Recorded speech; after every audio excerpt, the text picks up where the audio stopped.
ဒါဆိုလို့ရှိရင် chapter 2ရဲ့ section ယွန်းပေါ့နော် section ယွန်းဆိုလို့ရှိရင် Konyu Suru ဆိုတဲ့ဝယ်ယူသည်ဆိုတဲ့အတိတ်ပဲမျိုးရှိပါတယ်။အာအရင်တော့ဆိုလို့ရှိရင် N5 N4 N3 မှာဆိုလို့ရှိရင်ခိုင်းမတ်ဆိုတဲ့သုံးခဲ့တဲ့ဟာပေါ့နော်ဒါဆိုလို့ရှိရင်ဒီ N2 ရောက်သွားတော့ Konyu ဖြစ်သွားတယ်ပေါ့နောက်တစ်ခုကကြတော့ Hanbai Suru ဆိုရင်လည်းဘိုင်းရဲ့ခန်းကြီးကိုတိလိုက်တာနဲ့ Urimat ဆိုတဲ့ရောင်းနေဆိုတဲ့ခန်းကြီးမလားအဲ့တော့ Hanbai ဆိုတာကလည်းဒါရောင်းနေဆိုတဲ့အတိတ်ပဲမျိုးပါဟိုUrimas နဲ့အတူတူပဲပေါ့နော်အန်တူရောက်သွားတာဒီလိုမျိုးလေးသုံးတာပါနောက်တစ်ခါကျတော့ Okain Tofu ကကျတော့တည့်ရတိုင်းဝယ်လိုက်လို့ရှိရင်တန်တယ်ပေါ့နော်ဝယ်တန်ကောင်းပေါ့နော်အဲ့လိုမျိုးလေးတွေပြောတာပါနောက်တစ်ခုကတဲခေါ်ရနာဆိုတာကကျတော့ကိုယ့်ရဲ့လက်တကမ်းမှာပဲကိုတက်နိုင်တဲ့ပမာဏပေါ့နော်အကြောင်းသားတွေတက်နိုင်တဲ့ပမာဏလောက်နဲ့ဈေးလေးတွေနဲ့ရှော့ရောင်းနေဆိုတဲ့ဟာမျိုးလေးမှာသုံးတဲ့တဲခေါ်ရနာပါနောက်တစ်ခါကျတော့နဲပီကီဆူဆိုတာကျတော့နဲဘီကီနော်နဲဘီကီဆူဆိုတာကကြတော့သူကနဲတန်းကိုဝါရီဘီကီတွေပိုင်းမှာတုံးတယ်ဘီကီလောက်တယ်ဆိုတော့ဒါဈေးကိုရှော့ပေးတာပေါ့နော်ဈေးရှော့ချတယ်ဆိုတဲ့ဟာမျိုးပါအိုမာခဲဆူဆိုတာကပစ္စည်းရေးပိုင်းဆိုရင်ရှော့ပေးတယ်လို့မျိုးတုံးလို့ရတယ်လို့ဥမာပန်းဒီငါလုံးဝယ်လို့လေမိုဒီတစ်လုံးလက်ဆောင်ပေးလိုက်တယ်ဆိုတော့အပိုပေးတယ်အစ်စ်ပေးရဆိုတဲ့ဟာမျိုးလေးမှလည်းသုံးပါတယ်နောက်တစ်ခါကျတော့ဟန်ကင်ဆူလို့ပေါ့နော်သူကကျတော့ဒါငွေပြန်ပေးတာပါပတ်စံနေပါလေပြန်အမ်းတာမျိုးပေါ့နော်နောက်ကကျတော့လေပစ္စည်းတွေပါရင်မှားသွားတဲ့အခါမျိုးတွေပါရင်မှာလေအဲ့အချိန်မျိုးမှာဒါပတ်စံကိုလေပြန်ပေးရမျိုးပေါ့နော်နောက်တစ်ခုပေါ့နော်ခါခခုကကြတော့တည်ရဲ့တန်ဖိုးပေါ့နော်ပစ္စည်းရဲ့ price ဈေးနှုန်းဆိုတဲ့ဟာကိုပြောတာပါ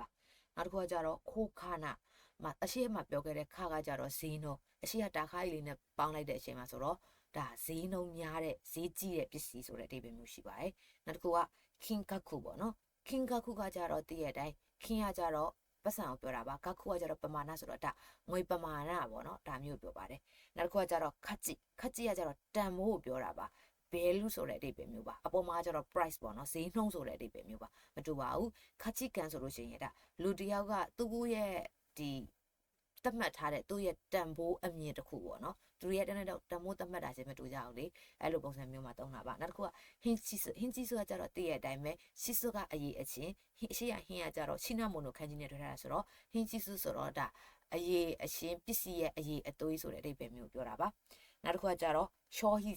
ဇဲရတော့စားသုံးခွန်အခွန်ပေါ့နော်ဇဲရအခွန်အရှိရဟိရကြတော့ဒါအသုံးစရိတ်တို့ဘာလို့မှအမြဲတမ်းတွေ့ဘူးတာဟာပေါ့နော်ပြောချင်တာကဒါကတော့ဒီစားသုံးခွန်လို့ပြောတယ်မြန်မာလိုဆိုလို့ရှိရင်လေcostume tax ဆိုတဲ့ဟာမျိုးမှာလေသုံးတဲ့ဟာမျိုးပါ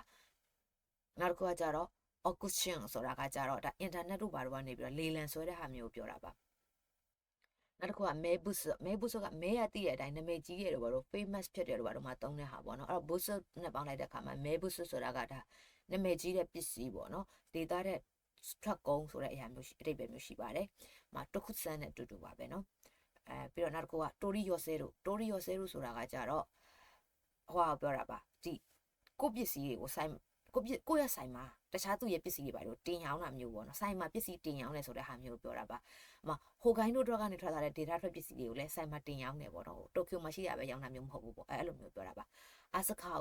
းဆိုတာကကိုင်တွယ်တယ်ဆိုတဲ့ဟာမျိုးကိုပြောတာပါတိုရီအာစကားဆိုတာကကြတော့ဒါကိုင်တွယ်ဖြည့်ရှင်းတယ်ဆိုတဲ့ဟာမျိုးကိုပြောတာပါအာစကားကအန်ဝမ်းရောက်လို့ရှိရင်အမြဲတမ်းတွေ့ရမယ့်အခန်းကြီးလေးပေါ့နော်နောက်တစ်ခုကခိုင်းခိုင်တို့ဆိုတာကကြတော့ဝယ်လဲတာမျိုးကိုပြောတာပါဥရိဒစုဆိုတာကကြတော့ဒါထုတ်ရောင်းတာပေါ့နော်ဥရိယရောင်းတယ်ဒါစုကထုတ်တာမျိုးဆိုတော့လေနော်ဒါထုတ်ရောင်းတယ်ပစ္စည်းပါတယ်ဆိုတဲ့ဟာပစ္စည်းပါတယ်ထုတ်ရောင်းတာမျိုးပြောတာပါနောက်တစ်ခုကဂျီလ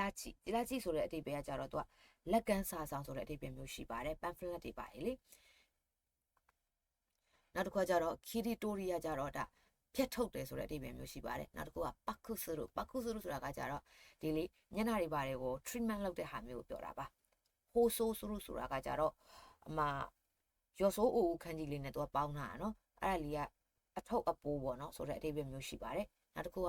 ချီချော်ကုဆိုတာကဒါကအစမ်းစားကြည့်တာပေါ့နော်နောက်တစ်ခုကချီအင်းပေါ့နော်ချီအင်းဆိုတာကကြတော့ဒါအစမ်းတောက်ကြည့်တာပေါ့နော်နော်မီမက်ဆီယခန်းကြီးနဲ့တွဲထားတာ哦အရှိကတာရှိခါမဲတို့ခန်းကြီးလေးနဲ့လည်းနှစ်ခုပေါင်းလိုက်တော့လေအဲ့လိုအဓိပ္ပာယ်မျိုးလေးရှိပါတယ်နောက်တစ်ခုကချီချက်ကုဆိုတာကလည်းဒါအစမ်းဝတ်ကြည့်တာပေါ့နော်အင်ကြီးပိုင်းမှာဝယ်ခင်အခန်းထဲမှာတစ်ခါကျရင်တောက်ဝတ်တာမျိုးလေဒါဆိုရင်အစမ်းဝတ်ကြည့်တယ်လို့ပြောတာပါ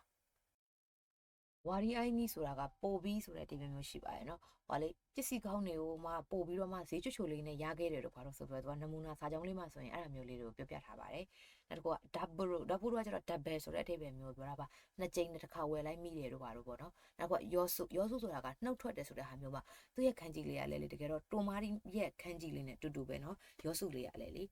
ေနောက်တစ်ခုကဝါရီတိုဆိုတာကထင်ထားတာတဲ့ပို့ပြီးတော့မှပေါ့အဲ့လိုအဓိပ္ပာယ်မျိုးပြောတာပါနောက်တစ်ခုကဂျီစပုစဆိုတာကကျတော့တကယ်ရုပ်ဝတ္ထုပစ္စည်းကိုပြောတာပါစပုဆိုတာကအစိတ်အစံအလုံးဆိုတဲ့အဓိပ္ပာယ်မျိုးရှိပါတယ်နောက်တစ်ခုက space ဆိုတာကတော့တည်ရတဲ့အတိုင်းပဲနေရာပေါ့နော် my space ဆိုရင်ငါနေရာလေးပေါ့အဲ့လိုမျိုးအဓိပ္ပာယ်လေးရှိပါတယ်ဟိုပါနော်ဒါ chapter 2ရဲ့ session 5ကိုရောက်သွားပါပြီသူကကျတော့ကန်ဆိုင်ပေါ့နော်ကန်ဆိုင်ဆိုတာကလက်ရှိဖြစ်နေတဲ့အနေအထားပေါ့နော်လက်ရှိရှိနေတဲ့အခြေအနေကိုပြောတာပါခက်ခိုကကျတော့အတိတ်ကိုပြောတာပါနော်နောက်တစ်ခုကနန်ကက်စ်ပေါ့နော်နန်ဆိုတော့တည့်ရတဲ့အတိုင်းပဲနှစ်တွေစကီကအနောက်ကခန်းကြည့်လဲကျတော့လာရီဆိုတော့နှစ်တွေလာရီဆိုတဲ့အဓိပ္ပာယ်မျိုးပြောတာပါနောက်တစ်ခါကျတော့စကီဘီဆိုတာကကျတော့စကီဟီဆိုတာကကျတော့ဒါကျတော့လာရီရက်တွေဆိုတဲ့အဓိပ္ပာယ်မျိုးပြောတာပါနောက်တစ်ခါကျတော့နီရှိဂျီပေါ့နော်နီရှိဂျီဆိုတာတည့်ရတဲ့အတိုင်းပဲအရှိန်နေရက်ဆိုတဲ့အဓိပ္ပာယ်မျိုးပြောတာပါနောက်တစ်ခုကကျတော့ခွန်နီဂျီဆိုတာကခန်းကြီးကြည့်လိုက်မယ်ဆိုရင်ခေယောဆိုတဲ့ခန်းကြီးနဲ့လည်းတူတူပဲမှတ်လားအဲ့ဆိုရင်ဒီနေ့ဒီရက်လို့လည်းပြောလို့ရတယ်ဒါပေမဲ့ဒီမှာကျတော့အဲ့လိုမပြောဘဲနဲ့ဒီမျက်မှောက်ခေတ်ကာလဆိုတဲ့အဓိပ္ပာယ်မျိုးလေးရှိပါတယ်သူမှာကျတော့လေနောက်တစ်ခါကျတော့နန်းတိုင်းပေါ့နော်နန်းတိုင်းဆိုတာကကျတော့ဒီမျိုးဆက်ဆိုတဲ့အဓိပ္ပာယ်မျိုးပြောတာပါနောက်တစ်ခုကကျတော့နန်းခံပေါ့နော်နန်းခံဆိုရင်ဒါတစ်နှစ်ပတ်လုံးဆိုတဲ့အဓိပ္ပာယ်မျိုးကိုပြောတာပါနောက်တစ်ခုကကျတော့နန်းရှူပေါ့နော်နန်းရှူဆိုတာလည်းဒါတစ်နှစ်လုံးအမြဲတမ်းဆိုတဲ့အဓိပ္ပာယ်မျိုးရှိပါတယ်ဥပမာနန်ချူမူကျူဆိုလို့ရှိရင်ဒါတစ်နှစ်လုံးပိတ်ရမရှိဘူးဆိုတဲ့အဓိပ္ပာယ်မျိုးလေးကိုပြောတာမျိုးမှာသုံးပါတယ်နောက်တစ်ခုကကျတော့ဟွန်နန်ပေါ့နော်ဟွန်နန်ကကျတော့ခိုတိုရှိနဲ့တူတူပါပဲဒီနှစ်ဆိုတဲ့အဓိပ္ပာယ်မျိုးပေါ့နော်ဒါပေမဲ့ तू က business စလုံးတွေမှာအဓိကအဖြစ်သုံးပါတယ်ပေါ့နော်နောက်တစ်ခုကကျတော့နီကျူခန်းကြီးအရက်ကြည့်မယ်ဆိုလို့ရှိရင်နီကျူဆိုတော့တနေကုန်လုံးလို့တော့ထင်ရတဲ့ခန်းကြီးမျိုးပေါ့နော်ဒါပေမဲ့သူ့ရဲ့အဓိပ္ပာယ်အဲ့လိုမဟုတ်ပါဘူးနေခင်းပိုင်းလေးဆိုတဲ့အဓိပ္ပာယ်မျိုးကိုပြောတာပါနောက်တစ်ခုကယက်ကန်းပေါ့နော်ယက်ကန်းကကျတော့ဒါညဘတ်ဆိုတဲ့အဓိပ္ပာယ်မျိုးရှိပါတယ်နောက်တစ်ခုကတာရာအီမကကျတော့အခုလေးတင်အီမဆိုတဲ့ဟာမျိုးမသုံးဘဲနဲ့တာရာအီမဆိုတဲ့ဟာမျိုးမှာ business ရောကောမှာဆိုရင်အမြဲတမ်းသုံးလေးရှိရပေါ့နော်နောက်တစ်ခုကစာခိဟိုတို့ဆိုတာကစောနာတော်ကစောကဆိုတဲ့အဓိပ္ပာယ်မျိုးရှိပါတယ်နောက်ခန်းကြီးလေးကိုကြည့်လိုက်တာနဲ့သိပါတယ်နော်ရှိခဆိုတော့ဒါကမကြာမီပေါ့နော်ဟိုမဝေးတော့တဲ့ခဏအတော်အတွင်းပေါ့နော်နီးကပ်နေတဲ့အနေအထားပေါ့အဲ့ဒါမျိုးပြောတာပါမကြာမီဆိုတဲ့အဓိပ္ပာယ်မျိုးရှိပါတယ်နောက်တစ်ခုကကျတော့gojiဆိုကကျတော့တည့်ရတဲ့အတိုင်းပဲ go ကအတူဖြစ်ခန်းကြီးဖြစ်တဲ့အတွက်ကြောင့်နောက်ရက်ပေါ့နော်နောက်တစ်နေ့ဆိုတဲ့အဓိပ္ပာယ်မျိုးရှိပါတယ်နောက်တစ်ခါကျတော့ယာကတက်ဆိုတာကနောက်ဆုံးမှာဆိုတဲ့အဓိပ္ပာယ်မျိုးကိုပြောတာပါနောက်ဆုံးမှာတော့ပေါ့ဆိုတဲ့ဟာမျိုးနောက်ဆုံးမှာအောင်မြင်လာတယ်ပေါ့အမပထမဒီသူ့နမူနာပြရတဲ့စာလုံးလေးမှာဆိုလို့ရှိရင်အခုကတဲ့မိုးနည်းနည်းလေးရွာတယ်ဆိုပေမဲ့လေတဲ့နောက်ဆုံးမှာကြတဲ့ကြောက်မိုးရောလေရောပြင်းထန်လာပါတယ်ဆိုတဲ့အဓိပ္ပာယ်မျိုးနဲ့သူကအဲ့တော့နမူနာပြပြီးသုံးထားခဲ့တာပေါ့နော်နောက်တစ်ခါကျတော့ဤလူတဲ့ဆိုတာကတစ်ချိန်မှာဆိုတဲ့အဓိပ္ပာယ်မျိုးရှိပါတယ်အဲ့လိုမျိုးပေါ့နော်တစ်ချိန်မှာတော့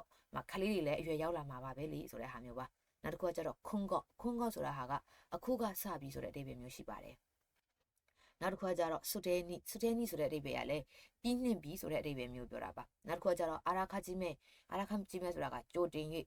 အာရာခကြီးမဲ့ဒါအောင်နားလဲထားပေးပါပေါ့အဲ့လိုမျိုးတွေလည်းသုံးနေရှိရယ်နော်နောက်တစ်ခုကကျတော့ဂျူလိုင်းဆိုတာကကျတော့ဟိုးအရင်တုန်းကလေးကဆိုတဲ့ဟာမျိုးကိုပြောတာပါနောက်တစ်ခုကအခုရုနောက်ကနေပြီးတော့အနောက်ကနေဘာညာတာကလေးအဲ့လိုဆက်လာတာပေါ့နော်အခုရုဆိုတာကလာမဲ့ဆိုတဲ့ဟာမျိုးပြောတာပါအခုရုဟိဖြစ်တဲ့အတွက်ကြောင့်ဒါလာမဲ့နေ့ဆိုတဲ့အဓိပ္ပာယ်မျိုးလေးနဲ့သုံးတာပါနောက်တစ်ခါကျတော့အီဂျီဆိုတဲ့ဟာကကျတော့သူကတရှိန်ပေါ့နော်အဲ့ကာလာတစ်ခုကစီးစင်းနေတယ်ကာလာတစ်ခုကသွားနေတယ်အဲ့မှာအီဂျီဆိုရင်အဲ့ဒီကာလာလေးတစ်ခုပေါ့ခဏရက်တန်းလိုက်တယ်ဆိုတဲ့ဟာမျိုးမှာသုံးတာမျိုးပါနောက်တစ်ခုပေါ့နော်နောက်တစ်ခါကျတော့ isho ပေါ့ isho ဆိုတဲ့ဟာလေးကိုကြည့်လိုက်တာနဲ့သိပါတယ်နော်သူကကျတော့လေတဘဝလုံးဆိုတဲ့အဓိပ္ပာယ်မျိုးလေးရှိပါတယ